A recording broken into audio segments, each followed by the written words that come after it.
This is Duke University.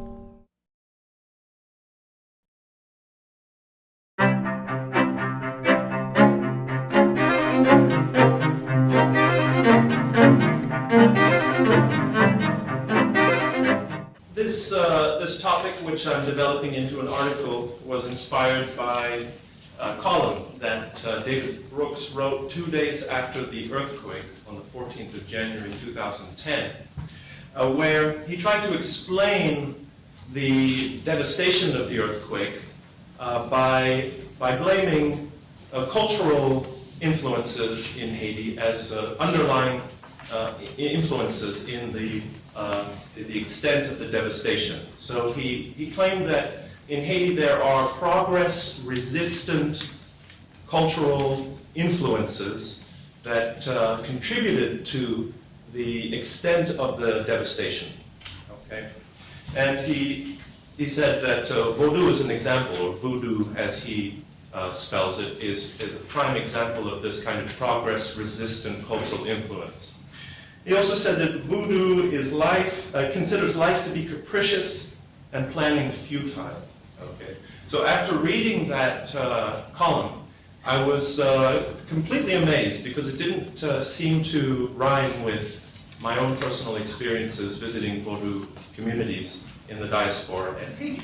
So you have two major arguments that are being played out here. On the one hand, there's the poverty and the illiteracy argument. And one of the tangents of that claim is that religions that come from a written civilization are somehow more coherent, more respectable, unchanging, whereas voodoo, which is a religion that is primarily oral, although the 20th century is changing that situation, but that these oral religions are more sort of subject to superstition and more changeable and more, say, diverse at the local level. And somehow that is lesser than a religion that's transmitted textually.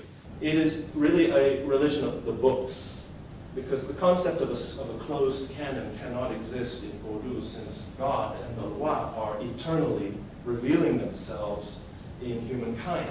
So you cannot close them into a book. So it's a religion of the books.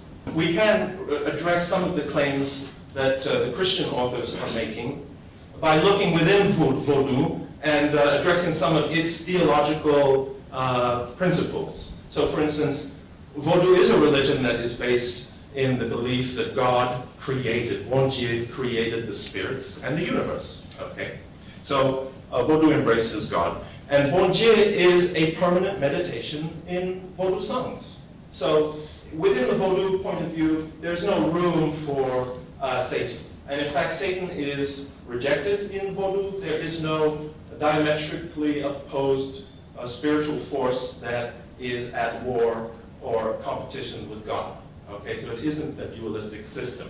In a sense, the Christians are superimposing elements of their own mythology onto a religion which doesn't have these elements, and thus it is kind of an unwelcome argument. And for scholars, what we're really interested in is what Vodouists say about their own religion. That's really the point of view that we would begin with. We wouldn't be interested in what, say, a Muslim or a Christian says about Vodou. We're talking about, of course, a religion that whose practitioners were subject to slavery. Okay? So they were forced into a highly anti-progressive situation, and in a culture of murder, misery, and exploitation. Those same Vodouists waged a war with the colonial powers, and that resulted in massive decimation of the Haitian population, 50% of the population approximately decimated. After independence, you have political pressure placed on the religion in the form of laws that limit and prescribe the practice. You also have persecutions undertaken by the state, in some cases, some presidents. You also have Christian persecutions independent of the state, and in some cases, such as 1940-41, you have state and Christian persecutions in a collaborative context. So if you look at the historical evidence, there's nothing to suggest that Vodou is progress resistant, but there's everything to suggest that there are colonial powers that are progress resistant, and that there are state concentrations of power that are progress resistant. And there's also evidence that Christianity is resisting progress too in terms of their pogroms and persecutions directed at religion. The other problem that Max Beauvoir talks about is this idea of progress being foisted, the concept of progress being foisted, right, from a world that looks like this onto a world that looks like this, right?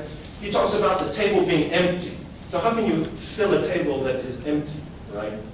And how can you compare a society with stable and gradual development, right, with accessible centers of learning, with a society that looks very different, right, where you have slavery, a decimating war of independence, limited or no educational models, and then an inaccessible and elitist educational policy that comes post-independence, where a minority language is used in the school system, right?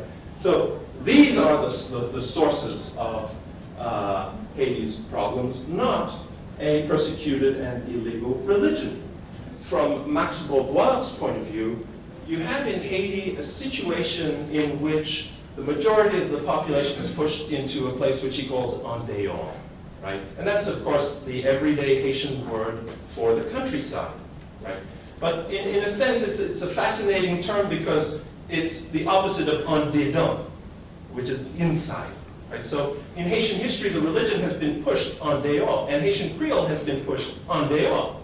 But the power is concentrated en dedans, and that is still in the hands of the Christians in Haiti. This is the current model that we can represent in Haiti. With this is the majority. The blue represents the majority of the population who speaks Haitian Creole, and this is the space where the Haitian Creole language and the Vodou religion has been relegated to. And this is where the power is concentrated. And this is roughly 5 to 10% of the population. Well, this little red circle represents French. It represents en dedans. It represents power, right? So if Haiti hopes to develop, I would like to argue that this is the model that's required. Haitian Creole dominance and a peaceful coexistence between Christianity and Vodou, and the relegation of French as a second language. This is an aerial view of a Vodou, typical Vodou ceremony. And here you see the potomitan, which is the center post, would be something like this.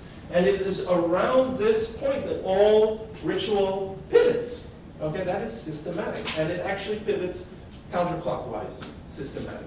Okay, so that's just an example of something that's highly planned. Okay, you also have in every ceremony, various rotations are taking place around the potomitan, 21 rotations, 28 rotations, depending on how many spirits are addressed. And in each rotation, you have a very specific order of salutations that take place at stations in the temple.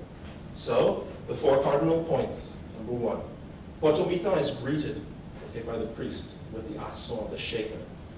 The door to the altar room is saluted, okay? And we have, right, the initiated, those who are priests, priestesses, and unsikozo are going to be greeted and saluted. And finally, the audience. So all of these are elements of Vodou ritual which denote planning, organization, and systematicity, okay? It is absolutely ridiculous to claim that one religion embodies progress and another one embodies regression, right? If you look at history, you have progress and regression in each and every religion at different times in history, right? The real poverty is linked to colonialism and neocolonialism, kleptocracy of the elite, language policy problems, a society that excludes the majority, right? Also isolation by foreign powers in the unfolding of Haitian history. Produced by Duke University. Online at duke.edu.